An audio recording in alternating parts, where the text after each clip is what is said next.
믿어야 능력이 됩니다 라는 말씀으로 함께 은혜를 나누겠습니다. 예수님께서 그 7가지 천국 비유를 다 말씀을 하시고 이제 고향 땅으로 돌아가세요. 갈릴리 그 나사렛 땅으로 돌아가십니다. 그래서 그곳에서도 이제 역시 또 말씀을 가르치시면서 병든 자를 고치시는 그런 권능을 베풀어 주십니다. 이 나사렛 동네 사람들에게는 이게 복이에요, 아니에요? 복이죠. 큰 복이죠. 그래서 이 나사렛 이 고향 사람들이 예수님의 그 가르치심과 사역 앞에서 어떻게 반응해요? 네. 54절을 한번 볼까요? 54절 함께 봉독합니다. 고향으로 돌아가사 그들의 회당에서 가르치시니 그들이 놀라 이르되 이 사람의 이 지혜와 이런 능력이 어디서 났느냐. 아멘. 자, 처음 고향 사람들의 반응이 뭐예요? 놀라는 거예요. 깜짝 놀란 거죠. 예수님의 말씀이 범상치 않거든요. 그리고 예수님이 직접 병든 자를 고치시고 귀신을 내어 쫓고 기적을 보여주고 계시거든요. 그러니까 이 백성들이 충격을 받은 거예요. 그래서 예수님을 열심히 믿고 따랐죠? 네, 그게 아니라는 거예요. 그게 예수님을 안 믿을 뿐 아니라 배척해버려요.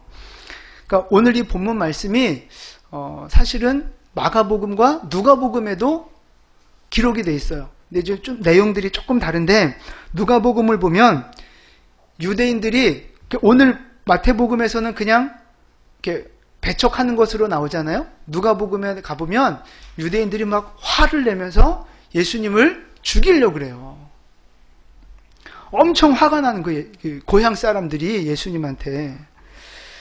왜 예수님에게 대해서 분노하고 예수님을 죽이려고까지 했을까요? 그 좋은 말씀 가르쳐주고 그런 기적을 보여주고 했는데.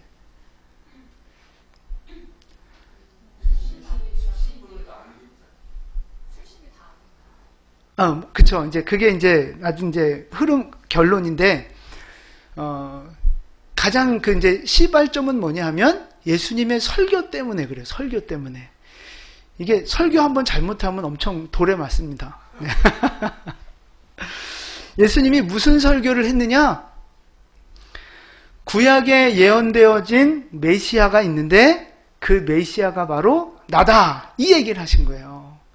그러니까 유대인들, 그 고향 사람들이 볼 때는 웃기는 거예요. 말씀은 기가 막히고 능력 행하는 거 좋은데 자기가 메시아라니 말이 안 되는 거. 이건 신성모독인 거예요.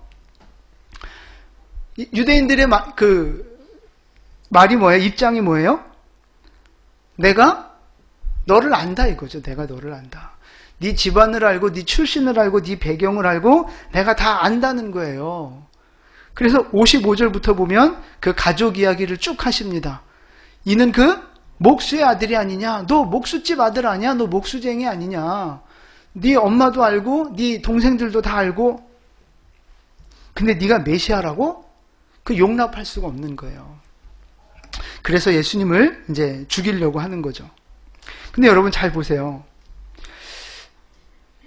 예수님이 말씀의 능력을 보여주셨어요. 범상치 않은 말씀, 기가 막힌 말씀, 또 기적도 권능도 보여주셨어요. 고향에서도 기적을 행하셨다고요.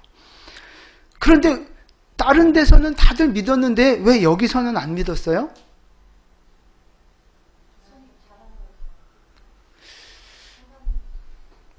그죠? 이제 사람의 눈으로 본 거예요. 그러니까 이 고향 사람들은 지금 예수님을 향해 자기 나름대로 선입관이 있는 겁니다. 선입관. 그리고 내가 너를 다 알아 라고 하는 어떤 교만함과 영적인 무지함들이 있는 거예요. 그래서 예수님의 말씀에 분명히 은혜가 있었고 감동이 있었고 성경적인 말씀이었음에도 불구하고 받아들이지 않는 이유는 말씀의 은혜보다 뭐가 더 큰 거예요? 자기 선입견, 자기 교만, 그게 더 큰 거예요. 내가 너를 알아.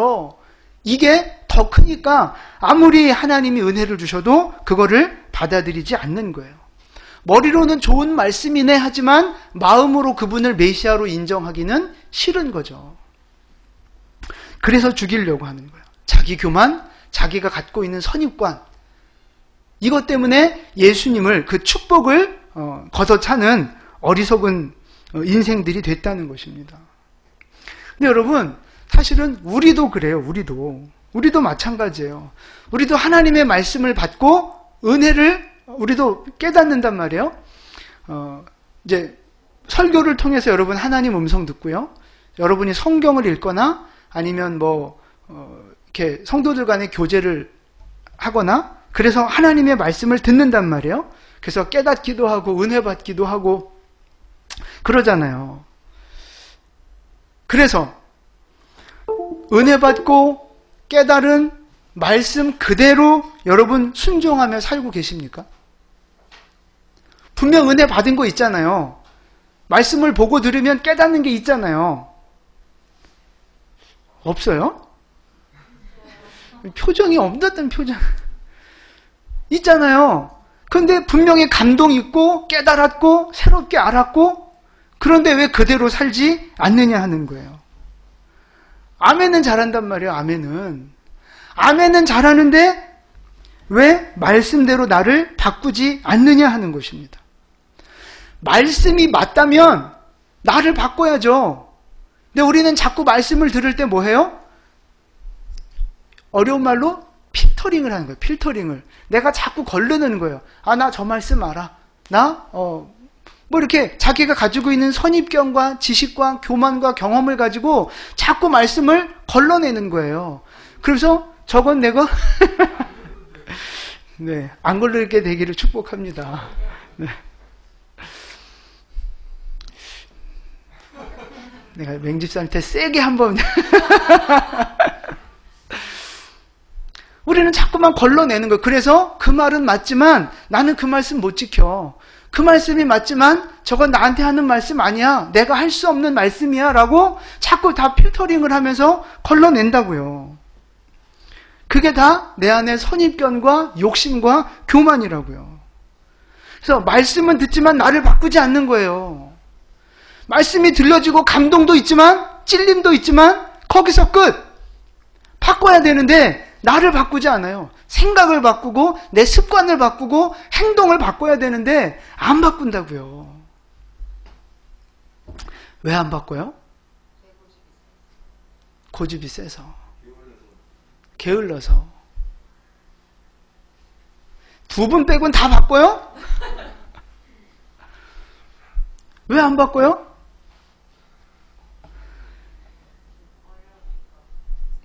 뭐라고요? 어려워서. 다 맞는 말씀이에요. 결국은 바꾸기 싫은 거예요. 힘든 이유도 있고 여러 가지 이유 때문에 바꾸기 싫은 거예요. 근데 그 마음의 중심엔 여러분 뭐가 있는 줄 아세요? 내가 여전히 왕 노릇하고 싶다는, 내가 여전히 주인 노릇하고 싶다는 그 욕심이, 우상이 우리 안에 있는 거예요. 말씀대로 바꾸면 내가 종노릇 해야 되잖아요. 예수님의 종노릇. 내가 하고 싶은 대로 못 살잖아요. 그러니까 이런저런 핑계를 대면서 말씀대로 나를 바꾸지 않는 거예요. 그러니까 말씀은 싹 한 귀로 듣고 한 귀로 싹 흘려보내는 거죠. 은혜 말씀이 들려지면 여기서 아멘 하고 또 일로 나가는 거예요. 그러니까 뭐가 문제예요? 교회를 10년을 다녀도 20년을 다녀도 맨날 그 모양이에요. 맨날 성장하지가 않아요. 20년을 다녔는데 초신자 같아. 집사고 권사고 장로가 돼도 집사가 맞나 권사가 맞나 할 정도로 이 믿음이 없는 거예요. 교회를 오래 다니면 뭐해요? 모태신앙이 뭐해요? 직분 받으면 뭐해요? 그게 중요한 게 아니에요. 말씀대로 나를 바꾸는 삶이 돼야 그게 진짜 믿음이라는 것입니다. 여러분, 하나님의 말씀은요, 이론도 아니고 지식도 아닙니다. 말씀은 실제 내 가슴속에 들어와서 내 기준과 가치관을 바꾸는 능력이 되어야 합니다. 하나님의 말씀은 우리의 생활 속에, 삶 속에 들어와서 나를 변화시키는 능력이 있는 줄 믿으시기 바랍니다. 그게 진짜 말씀이고 말씀의 능력인 거예요. 나를 바꾸는 거. 그래서 말씀을 기준으로 살아가는 거예요. 말씀이 하라 하시면 하는 거고, 말씀이 하지 말라 하면 안 하는 거. 그게 진짜 믿음입니다.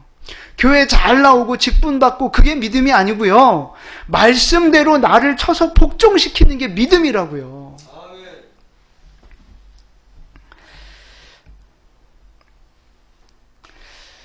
제가 이런 생각을 해봤어요.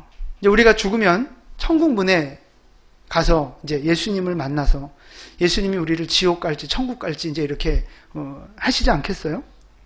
근데 그날 천국문 앞에서 내가 딱 주님 앞에 이제 섰는데 그날따라 예수님이 기분이 안 좋아. 예수님이 그날 뭔가 좀 심기가 좀 불편하셔. 그래가지고 난 예수 잘 믿었는데도 내가 오늘 기분이 좀 별로 안 좋아. 너 그냥 지옥 가. 이게 말이 돼요? 아니면 개벽다기 같이 살았는데도 예수님이 그날 기분 좋다고 너 그냥 오늘 천국 이럴 수 있어요? 안 돼요. 예수님의 기분 따라 우리가 천국 가고 지옥 가는 게 아니란 말이에요. 어떤 사람이 천국 가요?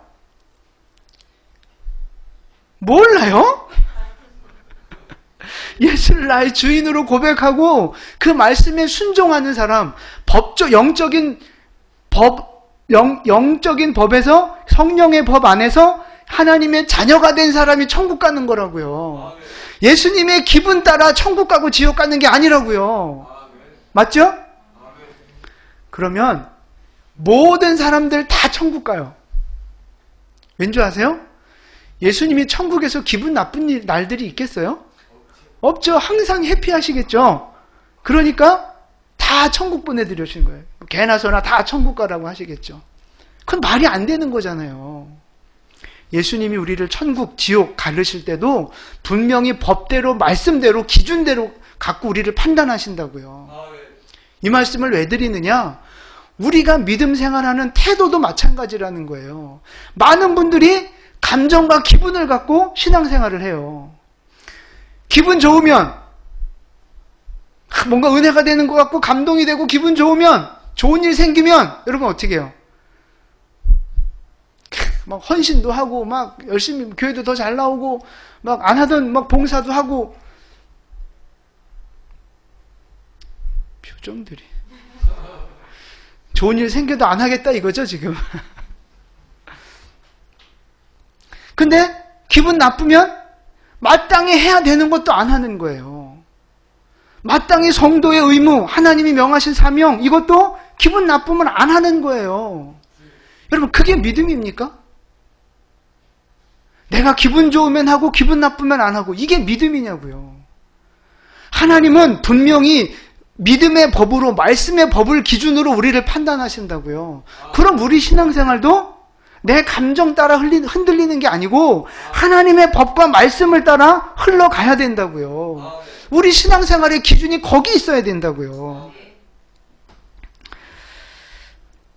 내 기분과 상관없이 하나님의 법은 지켜져야 되는 거예요. 하나님의 법대로, 말씀대로 순종하는 게 그게 진짜 믿음이라는 거죠. 그게 말씀 중심의 믿음이라고 하는 거예요. 여러분, 말씀 중심의 삶, 이게 뭡니까? 말씀 중심의 믿음, 이게 뭘 말하는 거예요? 말씀을 많이 보고 많이 듣고 그러면 그게 말씀 중심의 삶입니까? 성경을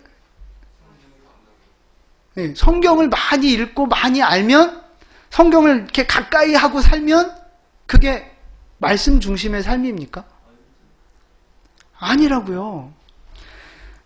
성경을 읽고 듣고 하는 건 말씀 중심의 삶을 살아가기 위한 기초를 닦는 거예요.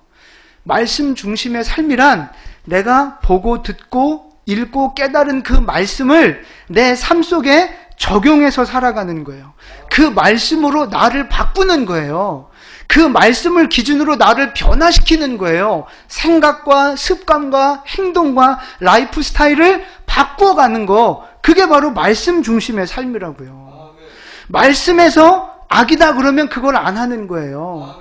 말씀에서 하라는 감동 주시면 그렇게 순종하는 게 바로 말씀 중심의 삶이라고요. 이제 예를 들면 이제 돈 얘기인데, 여러분 돈이 좋아요, 싫어요?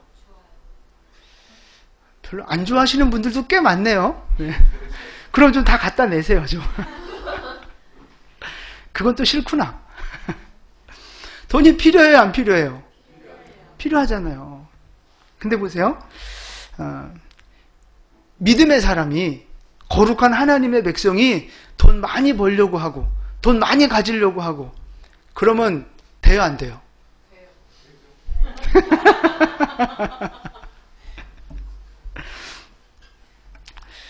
아니 어떻게 하나님 믿는 거룩한 백성이 돈에 욕심을 내요? 돈 많이 벌 생각을 해요? 벌어서는 안 준다고? 아, 오케이. 월급날이 며칠이십니까?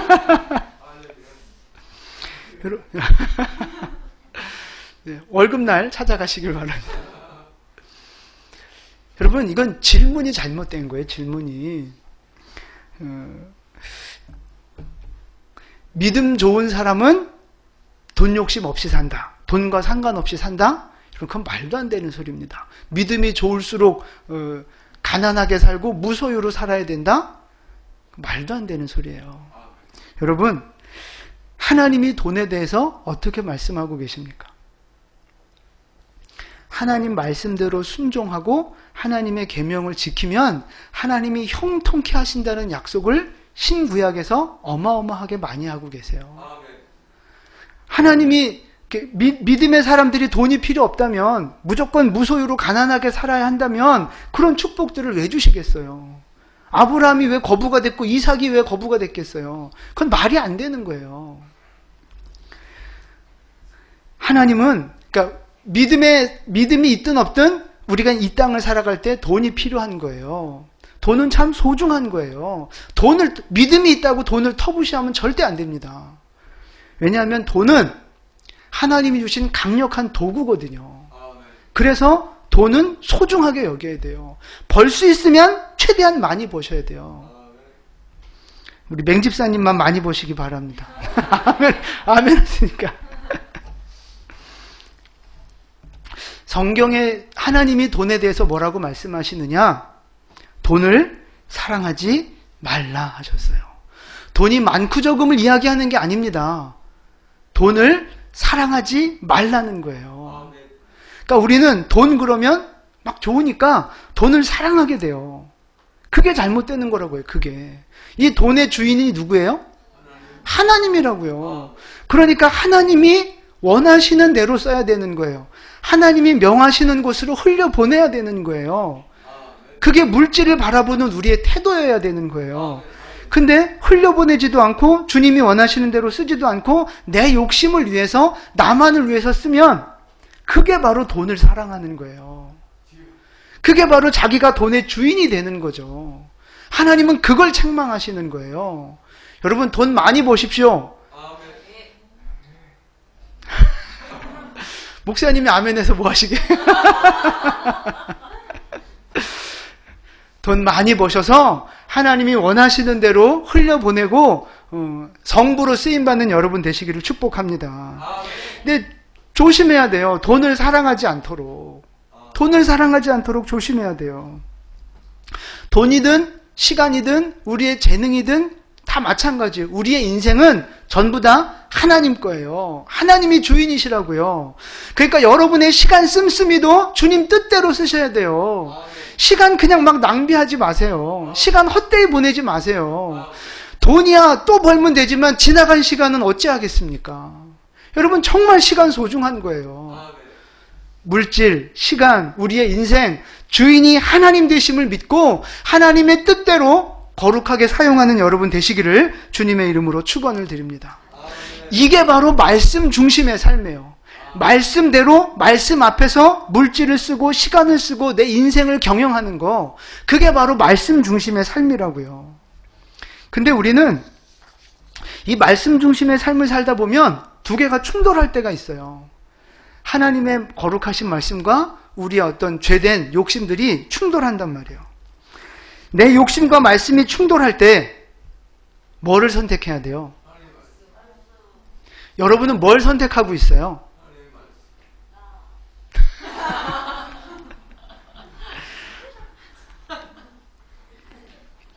뭐 혜민이만 그래요? 왜 웃어요? 사실 다 그러면서 맹지사님 빼고.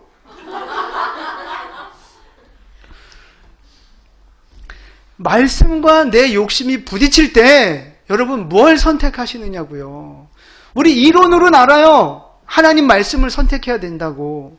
그런데 실제 우리의 삶 속에서 뭐를 선택하시냐고요. 내 욕심 선택하지 않습니까? 내가 하고 싶은 거 선택하지 않습니까?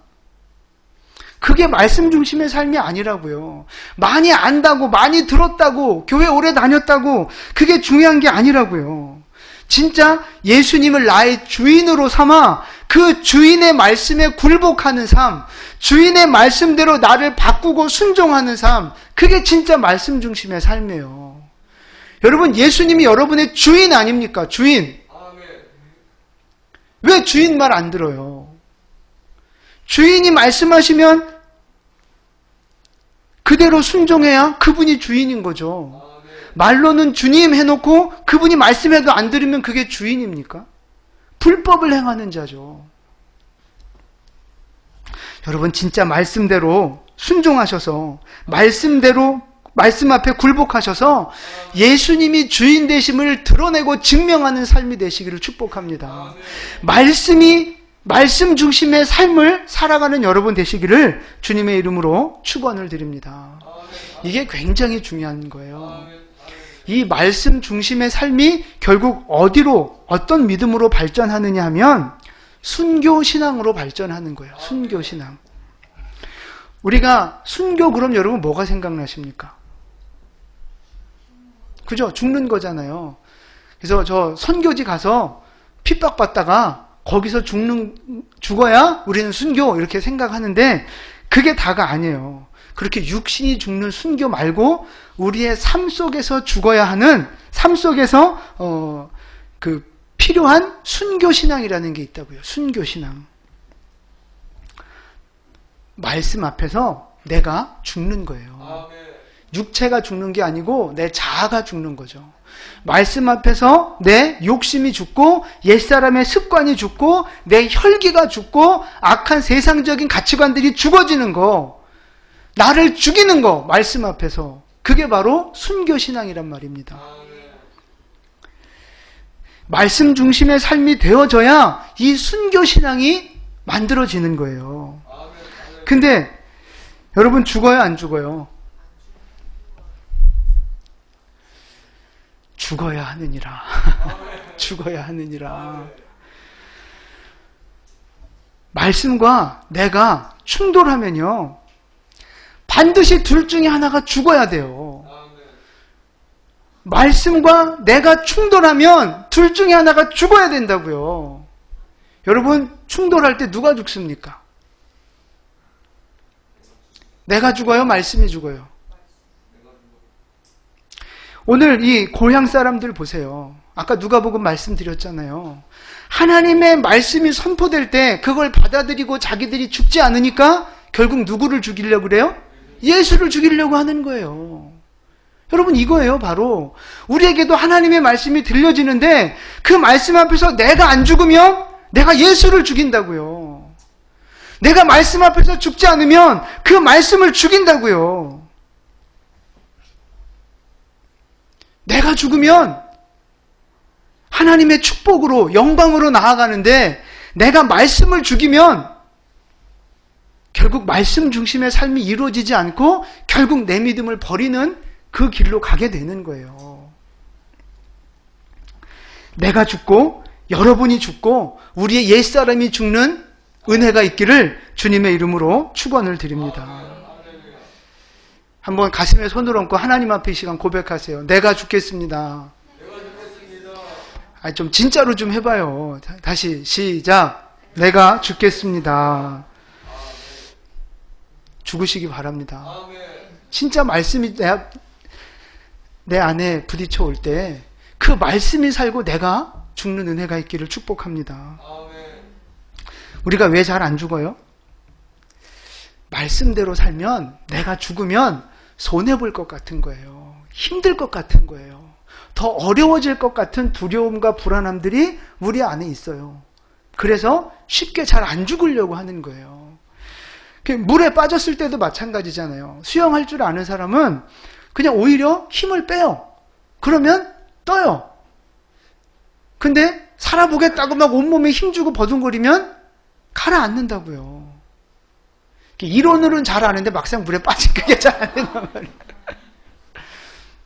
믿음도 마찬가지예요. 내가 죽어야 사는 거예요. 그게 사는 길이에요. 근데 우리는 내가 내 힘으로 막 해보려고 하니까 자꾸만 실패하고 망하고 부딪히고 깨지고 그러는 거예요. 제가 동영상 보고 오시라는 거 다 보고 오셨어요? 이거 보시고 오셨어야 되는데 다 보셨죠? 네. 안 보신 분 지금 나가서 좀 보고 오세요. 춘천에 과일 가게가 하나 있어요. 그분이 너무 장사가 잘 돼서 방송에도 그렇게 나온 거예요. 그래서 하루 매출이 얼마? 그러니까 하루에 한 500에서 700만 원 매출 하루가 1년으로 따지면 한 13억에서 17억 정도 된대요. 근데 그게 일주일에 한 4일인가 밖에 장사를 안 하는데도 그런 거예요. 부럽죠? 여기 지금 사업하시는 분들 한 가정이시네. 네. 이 은혜가 임하기를 축복합니다. 네. 17억 갖고 안 되는 거죠. 170억.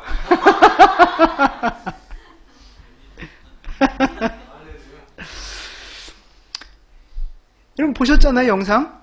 이분이 좋은 방송에서 보여주는 이분이 성공한 비결이 뭡니까?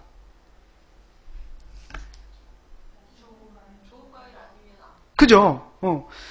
가장 맛있는 과일을 고르기 위해서 새벽부터 그 가락시장에 가서 제일 좋은 과일을 떼어오는 거예요.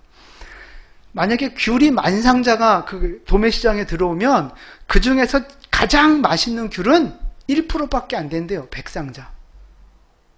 근데 이 사람은 그 1%를 찾아내는 거예요. 그걸 찾아내기 위해서 뭐 어떤 사람들은 그래요. 그분은 은사가 있어서 과일을 만지기만 해도 당도를 느낀다고. 여러분 그건 뻥이에요. 그건 뻥이고 그분이 그 맛을 찾아내기 위해서 끊임없이 맛을 보고 먹어보고 노력을 한다고요. 그래서 일일이 맛을 보고 그 가장 맛있는 과일을 찾아서 갖고 오는 거예요. 그분의 그 부지런함과 열정. 그 다음에 뭐 이렇게 그 2층 집에는 생과일 주스 무료로 이렇게 이용하게 해놨잖아요. 그런 아이디어, 배달도 좀 특이하게 하더라고요. 그런 아이디어들. 그런 게 있어요. 이런 것을 성공의 비결로 이제 방송에서는 보여줬어요. 근데 여러분, 그게 세상 방송이기 때문에 보여줄 수 있는 게 한계가 있어서 그렇지, 그게 진짜 비밀이 아니라고요. 성공의 비밀이. 진짜 이분이 성공한 비밀이 뭔지 아십니까? 네? 하나님을 믿는 믿음 때문이에요. 하나님을 진짜 믿는 믿음 때문이라고요. 그래서 보세요. 제가 사진 하나 보여드릴게요. 이분들이 이제 MBC 인터뷰할 때 저 옷을 입고 이제 일을 하고 인터뷰를 하신 거예요. 그쵸? 우리 좀 가방끈이 기신 맹집사님 딱 아시네. 뭐라고 써 있어요? 부활이라고 써 있는 거예요. 부활. 저 밑에 조그만 글씨 보이세요? 제가 저거 읽어내려고 아주 영상을 여기저기 계속 막 찾아봤는데, 네. 부활, 역사적인 사실, 그것은 증명되어졌습니다. 그런 뜻이에요, 저 영어가. 부활이 역사적으로 증명되어진 사실입니다. 그걸 지금 티셔츠로 만들어서 입고 저 영상을 찍는 거예요. 그리고 그 밑에 또 한 줄이 있는데 거긴 뭐라고 써 있느냐 하면 예수님은 하나님이시고 주님이십니다. 그렇게 영어로 써놨어요. 매장 안에 말씀을 붙여놓고 매장 안에 찬양을 크게 틀어놓고 영업을 하는 거예요. 그러니까 예수 믿는 티를 팍팍 내면서 영업을 하고 있는 거죠. 그래서 저분이 하나님의 축복을 받아서 대박 난 거죠? 그러면 가게 하시는 분들 매장에 말씀 걸어놓고 찬양 틀어놓고 영업하면 다 대박 나는 거죠? 티셔츠 맞춰 입고 막 예수 믿는 티 내면서 영업하시고 비즈니스 하면 다 대박 나시는 거죠? 그러니까 여기에 속으면 안 되는 거예요, 여기에. 진짜 중요한 비결. 그러니까 저거는 저분들의 믿음이 표현되는 것일 뿐이고 저게 전부가 아니에요. 그 내면에 진짜 깊은 비밀이 있어요.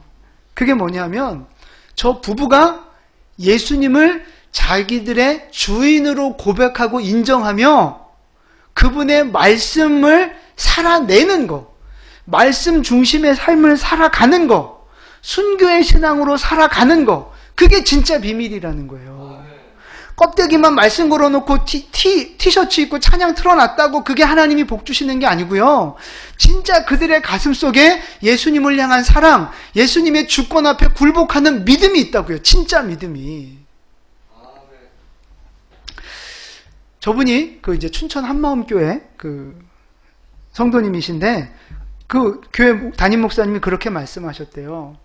춘천 시민을 행복하게 하라. 그 가게를 통해서 춘천 시민을 행복하게 하라. 이런 말씀하셨대요. 그게 무슨 뜻이겠어요? 맛있는 과일, 싱싱한 과일을 제공해서 그거 과일을 먹는 시민들이 기뻐하게 하라. 그게 섬기라는 거죠. 예수님을 믿는 신앙의 양심을 가지고 성도를, 이웃을 사랑으로 섬기라 하는 그 말씀이에요. 이 두 부부가 그 목사님의 조언을 자기 사명으로 받은 거예요. 그래서 그 열심을 내는 거예요. 일찍 가서 가장 좋은 과일을 찾아내기 위해서 아주 그 가락시장에서도 소문났대요. 저 사람 뜨면. 하도 열심히 찾아다녀가지고. 최고 맛있는 과일을 찾아서 그거를 저렴한 값에 시민들에게 파는 거예요. 섬김이죠, 섬김. 저분들은요, 돈을 더 많이 벌기 위해서 장사하시는 분들이 아니에요. 처음에는 그랬는지 몰라도 지금은 그게 아니라고요. 돈을 많이 벌기 위해 장사하는 게 아니라 사람들을 섬기기 위해 장사한다고요. 맛있는 과일을 제공해서 그분들이 기뻐하실 수 있도록, 행복해 하실 수 있도록. 그게 바로 예수님 사랑, 이웃 사랑을 실천하는 거 아니겠어요? 한 번은 저 남편이 그렇게 맛보고 골라오니까 얼마나 맛있는 거 골라오겠어요. 근데 그 여자분이 한 번은 퇴짜를 놨대요. 체린가를 200박스를 사왔는데 자기가 먹어보니 이건 아니다 그래가지고 200박스를 다 버렸다는 거예요. 버렸대요. 여러분, 돈 욕심이 있는 사람 같으면 어떻게라도 그거 팔지 않았겠어요? 이걸 손님들한테 줄 수 없다고 다 버렸다는 거예요.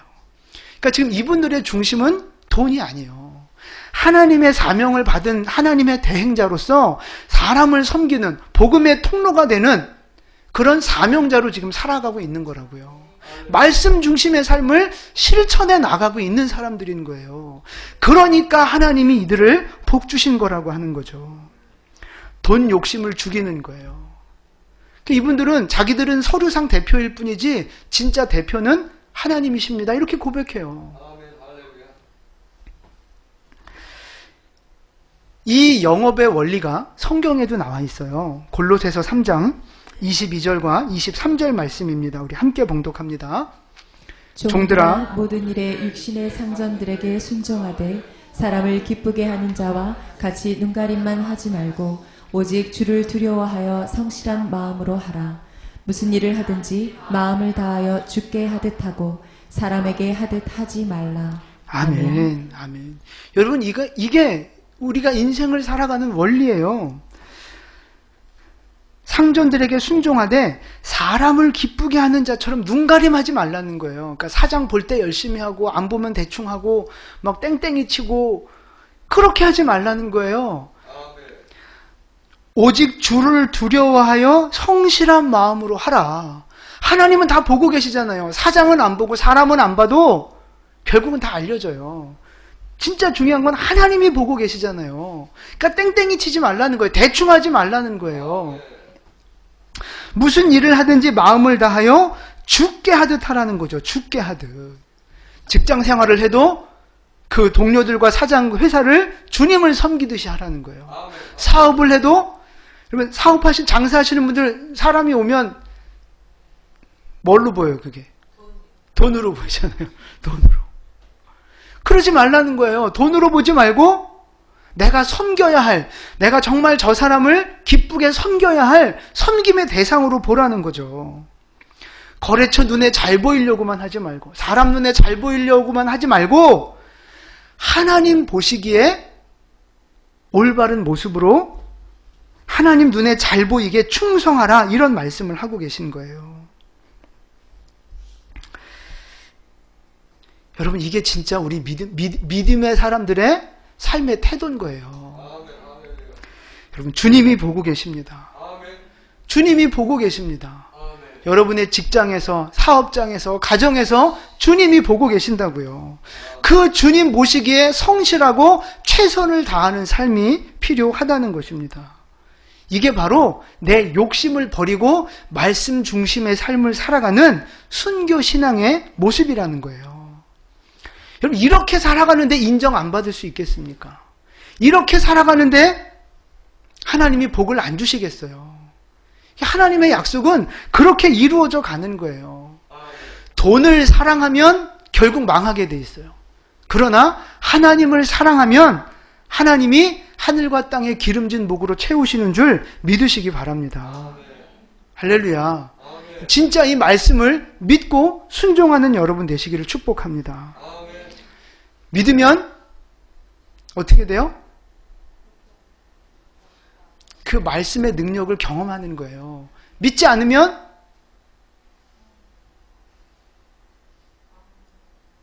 아무것도 없는 거죠.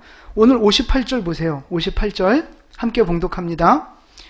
그들이 믿지 않음으로 말미암아 거기서 많은 능력을 행하지 아니하시니라. 아멘. 고향 사람들이 믿지 않았잖아요, 예수님을. 그러니까 예수님도 능력을 베풀지 않으신 거예요.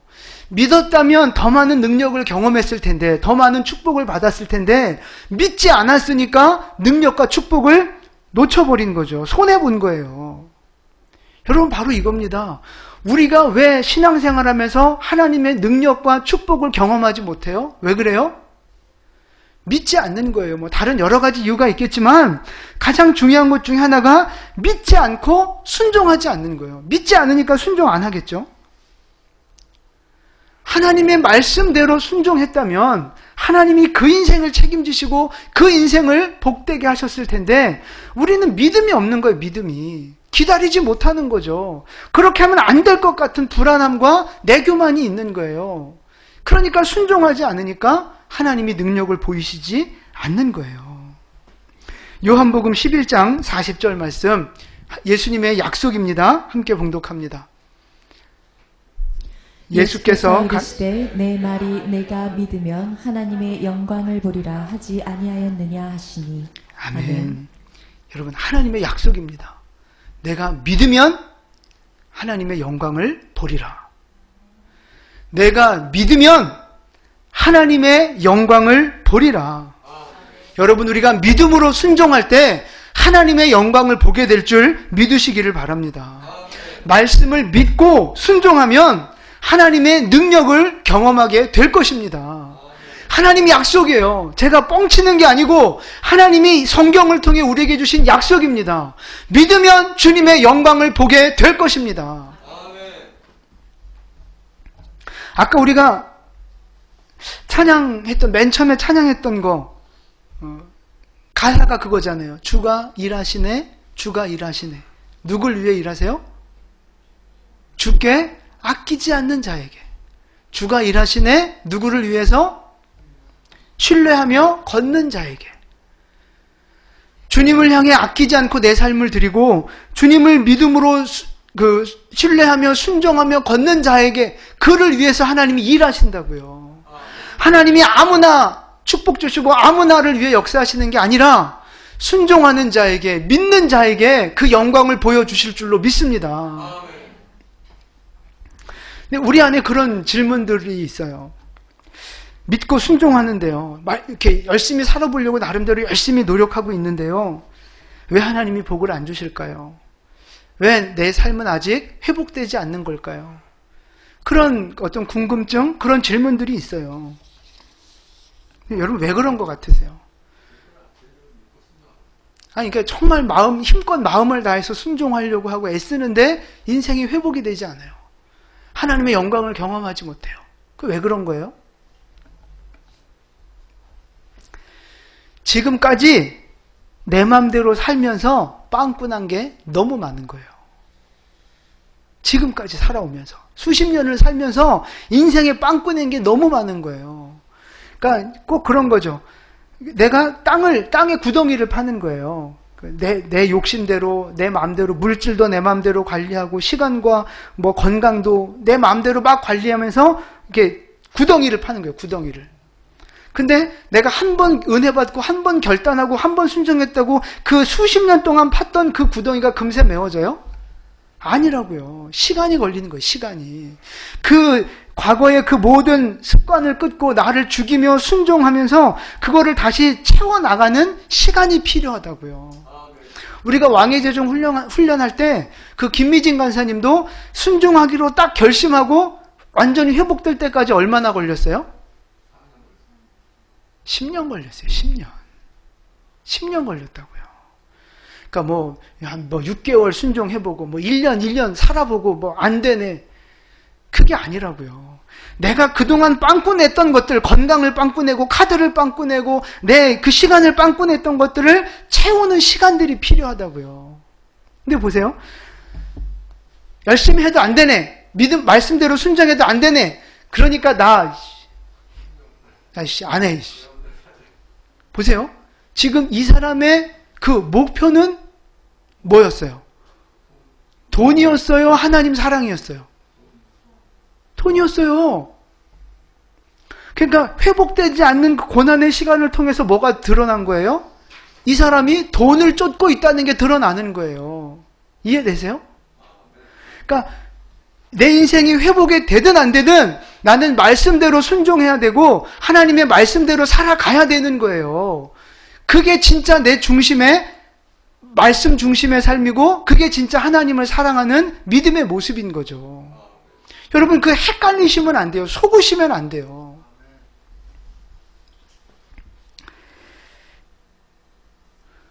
계속해서 순종하시고 계속해서 믿음의 삶을 살아나갈 때 하나님이 때가 되면 반드시 영광을 보여주실 것입니다. 여러분의 가정을 회복시키시고 여러분의 건강과 물질을 회복시켜 주시고 반드시 주님의 영광을 보게 할 날이 오게 됨을 믿으시기 바랍니다. 하나님의 약속입니다. 믿고 순종하세요. 끝까지. 혹 그게 이루어지지 않는다 할지라도 우리 중심에 하나님을 사랑하고 말씀을 귀히 여기는 그 중심을 지키고 끝까지 살아가는 여러분 되시기를 축복합니다. 여러분이 말씀에 순종하지 않는 것이 무엇입니까? 가정 안에서, 직장 안에서 여러분이 순종하지 않는 말씀이 무엇입니까? 뭔가 있을 거예요. 하나님의 말씀인 줄 알아요. 은혜도 받고 감동도 받고 그렇게 해야 되는 줄 알아요. 그럼에도 불구하고 여전히 순종하지 않고 내 옛 습관을 깨트리지 못하고 있는 그것이 무엇입니까?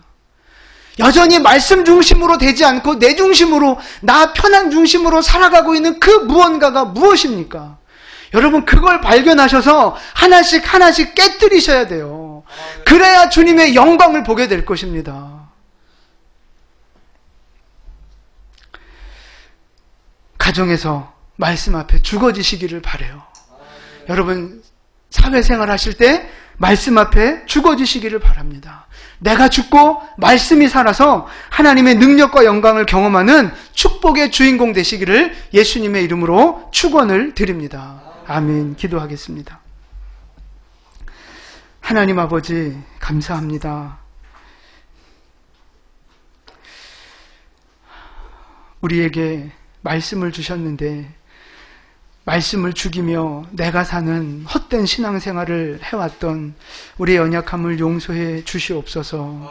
하나님, 이제는 내가 죽고 말씀대로 살아가는 믿음의 삶이 회복되어지길 원합니다. 은혜 허락하여 주시옵소서. 예수님 이름으로 기도드립니다. 아멘.